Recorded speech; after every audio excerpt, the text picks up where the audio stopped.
పెట్టినటువంటి ట్వీట్ అది అంటే కాంగ్రెస్ అంటే ఎందుకో మరి ఈ నిర్ణయం తీసుకున్నారో మనకు తెలియదు కానీ చాలామంది ఏమంటున్నారంటే పడుకున్న గాడిదను లేపి తన్నించుకున్నట్టు అయింది కాంగ్రెస్కి. సో ఇలాంటి ట్వీట్ పెట్టడం వల్ల వాళ్ళు ఏంటనేది ప్రజల్లో ఇప్పటికీ కొంత వ్యతిరేకత వస్తున్నప్పటికీ మాట వాస్తవమే. స్థానిక సంస్థల ఎన్నికలు ఉన్న ముందున్న టైంలో ఇలాంటి ట్వీట్ పెట్టుకోవడం అది వాళ్ళకే ప్రాబ్లం అయిందని చెప్పి చాలామంది కొంతమంది విశ్లేషకులు మాట్లాడారు. అదేవిధంగా 6 గ్యారెంటీల విషయంలో మొన్న జరిగిన గ్రామ సభలు చూసాం. అనేక రకాల ఇష్యూస్ చూసాం. సో ప్రభుత్వం నుంచి ప్రజల నుంచి కాస్త వ్యతిరేకత ఉంది. అలాగే ప్రతిపక్షాలు కూడా ఇరుకుని పెట్టే కార్యక్రమం చేస్తా ఉన్నారు. సో మరి ఈ ట్వీట్ పోల్ మీద మీ అభిప్రాయం ఏంటి సార్? సార్ నేను ఫస్ట్ టైం ఒక 8-10 రోజులు 24th అనుకుంటా 24th మహేష్ గౌడ్ గారిని కలవడానికి వెళ్ళాను.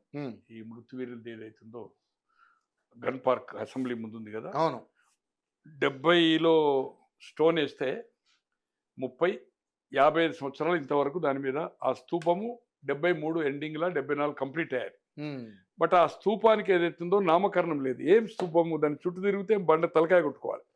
దాని గురించి సీఎం గారిని గత నెల నేను 20వ తారీఖు కలిశాను.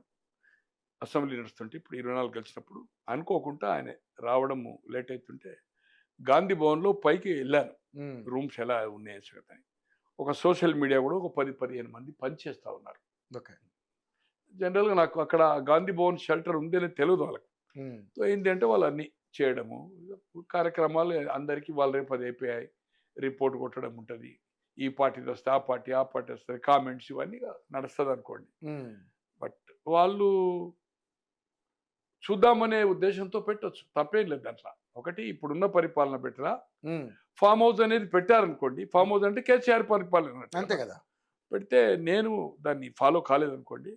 ఇట్లే ఒక గాంధీ భవన్కి సంబంధించిన ఒక మిత్రునికి అడిగితే ఇది పెట్టడం తప్పే, కానీ పెట్టింది ఏదైతుందో ఇట్లా నైట్ ఆఫ్టర్ 11 నుంచి 4:30 దాకా 2 lakhs ఎంత వచ్చినాయి, అంత 3.5-4 లక్షల్లో ఆ పర్సంటేజ్ అట్లుంది. అంత అవుట్ సైడర్స్ అంటే ఆ మిడ్ నైట్ ఆ టైంలో ఏమవుతుందంటే నా వ్యూవర్స్ కూడా ఎక్కువ యుఎస్, కెనడా, ఆస్ట్రేలియా డిఫరెంట్ అవుతుంది. మీకు నైట్ మీరు స్టార్ట్ చేసినాక 8 o'clock చేస్తే 5-6 వేలు ఉంటే మార్నింగ్ వరకు 35-40 వేలు పోతూ ఉంటుంది. ఒక్కొక్కటి 1,00,000 పోయినాయి ఉన్నాయి ఆఫ్టర్ అంటే 11:30-12 తర్వాత పట్ పట్ పట్ పట్ పట్ పట్ పోతూ ఉంటాయి.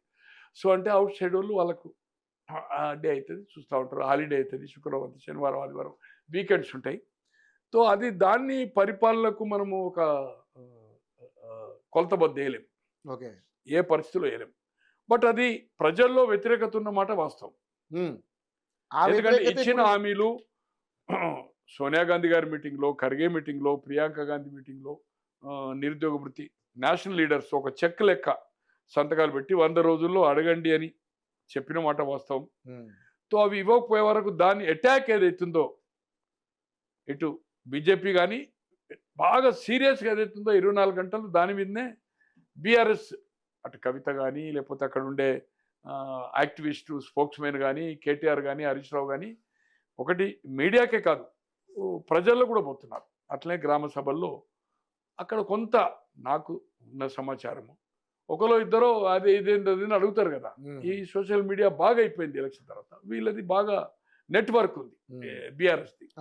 తో చేసి ఏదైతుందో గ్రామాల్లో కవరేజ్ చేసి ఒకదానికి 200 ఇంకా కావాలని బీఆర్ఎస్ వాళ్ళకు ఇవాళ అంత మెసేజ్లు పార్టీ మెంబర్స్ ఉంటాయి కదా చేశారు. కానీ అంత తిరగబడేంత లేదు, ఎందుకంటే 14 నెలలే అయింది.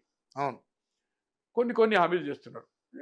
డిలే ఆఫ్ ఫైనాన్షియల్ క్రైసిస్ వాళ్ళకు తెలిసి కూడా హామీలు ఇచ్చారు సాధ్యం కాదని, కానీ కొంత రెవెన్యూను పెంచుకుంటూ కొన్ని రిలాక్స్గా ఏదైతుందో ఇప్పుడు ఒక జీరో మన ఇది 200 megawatts ఏదైతే ఒకసారి మన ఇదే మన యూనిట్స్ ఏదైతుందో ఎలక్ట్రిసిటీ కానీ, తర్వాత ఏదైతుందో జీరో టికెట్ లేడీస్ కానీ కొన్ని చేస్తున్నారు.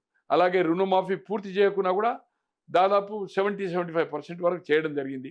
అలాగే ఇప్పుడు రైతు బంధు ఏదైతుందో పోయిన పంటకు ఇవ్వకున్నా ఇప్పుడు ఏదైతుందో ఇప్పుడు ఈ మార్చి వరకు ఏదైతుందో వాళ్ళు అనుకున్న ప్రకారం 15,000 కాక 12,000 డిసైడ్ అయ్యి కొన్ని ఖాతాలు స్టార్ట్ అయిపోయినాయి. 1 ఎకరం 2 ఎకరాలకు 5 ఎకరాల లోపు అనుకుంటా. కొంత పంట పండించేది విలేజ్ రికార్డ్స్లో ఉంటుంది, ఏదైతే పంట పండించిన భూములకు వాళ్ళు ఇవ్వదలుచుకోలేదు. నేను అనుకుంటున్నా ఇప్పుడు 5 ఎకరాల లోపల వాళ్ళకే పడుతున్నాయని. నాది కూడా ఇంకా రాలేదు, నాది 5 acres లోపల ఉంది. నాకు మెసేజ్ అయితే రాలేదు.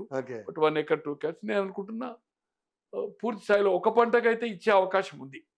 ఫుల్ ప్రెడ్స్ 5 acres సీలింగ్ అనేది కొంత పెట్టింది. నిన్న ఒక వ్యక్తి, ఒక ఇంపార్టెంట్ వ్యక్తి సీఎం పేచీలో పనిచేస్తుండే, వాళ్ళ తండ్రి సిఈ రిటైర్, నా ఫ్రెండ్ మహబూబ్ నగర్, ఆయనకు చాలా ఉంది ఎకరాలు. నాకు పడ్డదో అని చెప్తుండే, ఏమైనా రైతు బంధు ఇన్ని రోజులు రైతు బంధు నీకు రాలేదు, కనబడలేదు, ఫిలిం నగర్ క్లబ్లో నిన్న వచ్చాడు, సిఈ రిటైర్ మహబూబ్ నగర్, 3 కూతుర్లు అతనికి. నేను అనుకుంటున్న 150-200 ఎకరాలు ఉన్నాయి ఆయనకు. అబ్బా 100 ఎకరాల పైన అయితే పక్కా 100%. సో నాకు అన్నిటికీ పడ్డది కదా, అట్లేం లేదు, సీలింగ్ లేదని అన్నాడు. మళ్ళీ నేను క్రాస్ చెక్ చేసుకోవాలి, ఎందుకంటే నేను రూమ్లో ఉన్నప్పుడు ఆయన ఇంకో రూమ్లోకి వెళ్ళిపోయాడు. జస్ట్ లైట్గా అడిగాను అంతే. జగదీశ్వర్ రెడ్డి ఆయన సిఈగా రిటైర్ అయ్యాడు.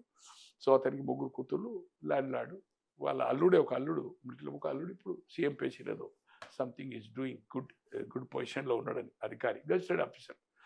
సో ఏది ఏమైనా దీన్ని మనం కొలత తీసుకోవద్దు. ఈ సోషల్ మీడియా 3.5 కోట్ల మంది ఉంటే ఏదైతుందో, మనకు 2 కోట్ల పైన ఓటర్స్ ఉంటే దీన్ని మనం కొలత తీసుకుంటానికి వెళ్ళేది.